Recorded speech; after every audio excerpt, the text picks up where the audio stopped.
I haven't gotten into the situation on the West Coast yet with the Clear Patsy, but it's always the same story. You get some lunatic, Muslim extremist lunatic, and they do exist, complete idiot, a Somali, and for months they help him cook the bomb, set him up, the target's the Christmas tree. Well, that's a good PR stunt for a real Muslim terrorist. Give me a break. Yeah, never a military target, never a globalist target, never the UN, never an actual controller. But no, it's always airline passengers who are the real target of the police state. See, the globalists target their targets, we the people. They always target the general population because they want to clamp down on us and sell the delusional lie that there's all these terrorists. It's the same thing with the Christmas Day attack. It's the same thing with all of these events, the Fort Hood shooting, the shoe bomber, all of them. The Times Square, it's always Anwar al-Awlaki, who is, again, admitted CIA connections, hanging out secretly at the Pentagon with the Secretary of the Army 2 months after 9/11 when he's on the news as number 3 in Al-Qaeda. There's the Infowars.com headline, Clueless Patsy set up by FBI and Christmas tree bombing plot. I know you guys printed that for me, but in my stacks I've lost it. Just print it again. Thank you. I want to go over that. I want to get into the WikiLeaks situation, the North Korea situation, finish up with what's happening with the economy first, then the good news on the TSA front. Very good news on that front. We'll be right back on the other side of this quick break, ladies and gentlemen. I'm Alex Jones. This is the GCN Radio Network, GCNlive.com. Our sites are Infowars.com and PrisonPlanet.tv. Stay with us. We'll be right back. All right, continuing with the economy, this is austerity. And when they tell you austerity, it isn't for the mega banking families, the royal families, the Rockefellers, the ancestors of the robber barons who set up the Sherman Antitrust Act to actually make their money tax-free in foundations. Just like they broke Standard Oil into 12 and then 14 different companies, but the Rockefellers still get the lion's share of the money. You can search the ExxonMobil minutes from just 2 years ago and on the board and see David Rockefeller there telling Rex Tillerson what to do and to get behind promoting man-made global warming. That was mainstream news. So they are now openly going to butcher this country 7 ways to Sunday. And we've got to stand up and say no. Now, again, they're having the neocons come out and cut government employees' pay. And the government's a bunch of parasites on average, and they think of us as their food. And at many levels, I like it. But I'm smarter than that. No, I don't want the government employees' pay cut. I don't want Social Security COLAs frozen. I don't want that to happen because that will further shut down our economy. A tiny fraction of your tax money goes to actually pay for the welfare system. 1.5 quadrillion goes to the offshore banks. It's impossible to pay back. If you don't deal with them, I mean, here's the analogy.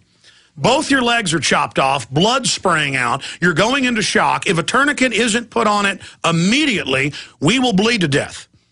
Now, we've got a tiny paper cut on our finger, and the government's saying they're going to put a Band-Aid on that. That's how big this Ponzi scheme is. Now, the domestication, the big government system is bad because they've got people dependent on this fraction. What, about half of the 14 trillion that's owed, they say, currently? But the real debt's 1.5 quadrillion globally?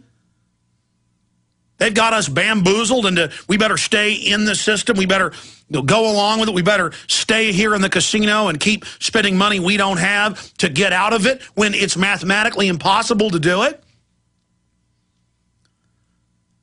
And now, in Greece, in Portugal, in Spain, in Ireland, and now in the United States, they are announcing foreign banks to own everything. BBC, also in Reuters, quoting him last week, The Republic of Ireland's top banks, bailed out by the government at huge cost during the downturn — the government is just a receivership arm of the private Mega Six banks — should be sold, the head of the country's central bank has said. Patrick Honohan said, and as far as I'm concerned, they are for sale.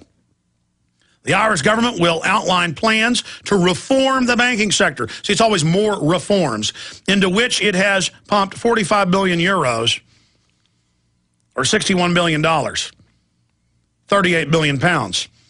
It is getting a European Union-led bailout that totaled 90 billion euros. Remember, just 6 months ago, Ireland's great, Ireland's wonderful, globalism's been good for them. Come into the EU plan, pass a law, let the vampires in, agree to let us take your country into receivership under this EU plan if you don't ever pay these bills.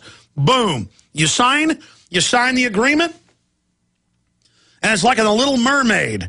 When the Little Mermaid signs the deal with the Sea Witch, she's got Flotsam and Jetsam, her two eels, the IMF and World Bank, and she laughs and goes, ha, ha, ha, ha, I've got you now, you're my slave. The Irish, and the statistics show that they actually stole the election. They voted it down the first time, they fixed the election, it narrowly passed the second time.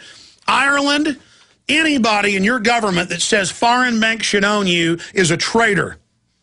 Same thing for Greece, same thing for the United States. The Irish government will outline plans to reform the banking sector, into which it has pumped 45 billion euros. It's getting a European Union-led bailout that may total 90 billion euros. The International Monetary Fund will also contribute to the rescue package. Mr. Honohan described the EU and the IMF funding as a kind of backstop for the banking system. And they take German, they take Dutch, they take British, they take French, they take U.S. taxpayer money. They then go out and loan it to countries who've signed on to a mathematical equation to offshore private banks that's impossible to pay back. And then now they're in the news today, and I've got it in my stack, announcing Germany may collapse. The U.S. may collapse. Who's next? Is it England? Is it Portugal? Is it Spain? And you watch, they're telling the Canadians right now, who are about a year behind on all this, oh, you're doing great because you're globalist. And their prime minister says, we've got to be part of globalism and give up our sovereignty if we want an economy. That's how they hold you hostage. I know I spent a lot of time on this, and Lord Monckton's coming up. There's a tube strike in England. He was unable to get to his office. He'll be joining us from the streets of London via cell phone. That should be interesting. We really appreciate Lord Monckton. His wife just called us. So it goes on. Stock markets around the world fell as a result of fears both of the bailout, not a bailout, it's a financial takeover, may not resolve the Republic's debt crisis. Of course it won't. People can look at the math, they go, they'll be deeper in. That's the plan. And that other countries with high budget deficits may be forced to ask for assistance.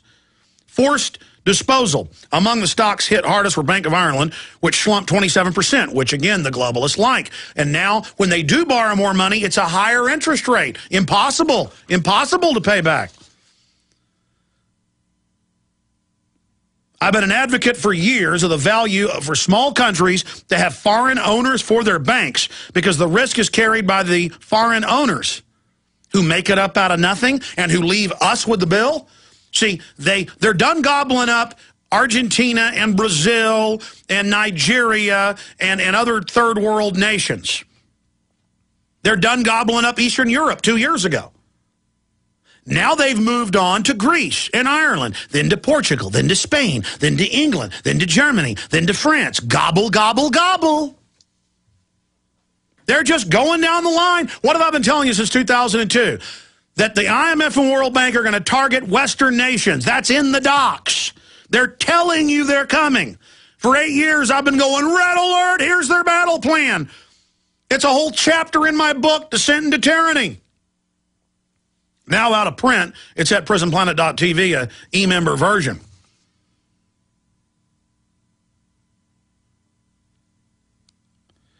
And it just goes into, they are saying they're going to, quote, cut the Irish economy while increasing taxes and cutting pensions. And every time a nation starts going down, I hear all the fake conservative pundits going, look at those liberals. Their socialism didn't work. It wasn't socialism in Ireland. This isn't socialism. This is fascism. And I don't like socialism because it doesn't exist. The globalists design it. They promote it. The mega rich want your money, and they will build a big government to steal it. I know I'm ranting. I mean, they're announcing, again, they want to make veterans from grunts up to officers buy their own insurance. They signed a deal 11 years ago with Prudential, with the VA, to steal the death benefits of 6 million dead and dying veterans from World War II through the current war. That's Bloomberg AP. They are announcing they're going to freeze federal paychecks. And you know what that's going to do? That's going to make the Fed squeeze even tighter for taxes because now their employees really think they're in trouble when that is a tiny fraction of the overall money. What about the bankers? What about going after them? Here's the New York Times. Gates seeking to contain military health costs. You know, the headline should be, Gates moves towards cutting military pensions, cutting military health care. It's all in the article.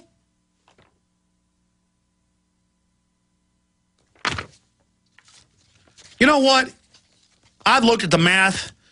If we get rid of this fractional reserve banking system and don't pay these bankers all these trillions, we're not going to have this problem. But I do think the government's out of control. The big government was created to rob us, so we've got to cut the size of it. Don't get me wrong, but listen, deal with the banksters first. Don't let them bring in austerity. Raise our taxes so that almost all the money goes to them. Get the word out to the military. Get the word out to the veterans. Explain to them what's happening.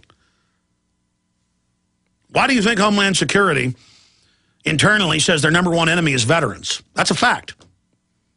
MIAC Homeland Security reports of over a year ago. 95% of it is for patriots. They're doing this because they have assessed you. They know that when they try to raise the taxes on your little farm so much you can't pay it, that you're going to go postal. You're going to go postal on the people that come and try to take your farm. Oh, maybe only 1 out of 10 are going to do it, but they know it's the vets that are going to do it. And if 1 out of 10 of millions of family farms fight, it's over. So they're spying on you. They're watching you. They profiled you. And they've all, even little towns, have created huge SWAT teams and are training them to go after you. They federalized them. This is a secret police total takeover. This is the real deal. The real deal. This is toe-to-toe, face down with pure evil. The average cop is dumbed down just like the general public. We got to reach out to these men and women now and explain all this to them and say, listen, do you really want to be part of this? I mean, do you really? Because when they're done with you, when they're done using you after the public, they're going to take your pension fund. They're going to take your brother's farm. They're going to take your mama's farm.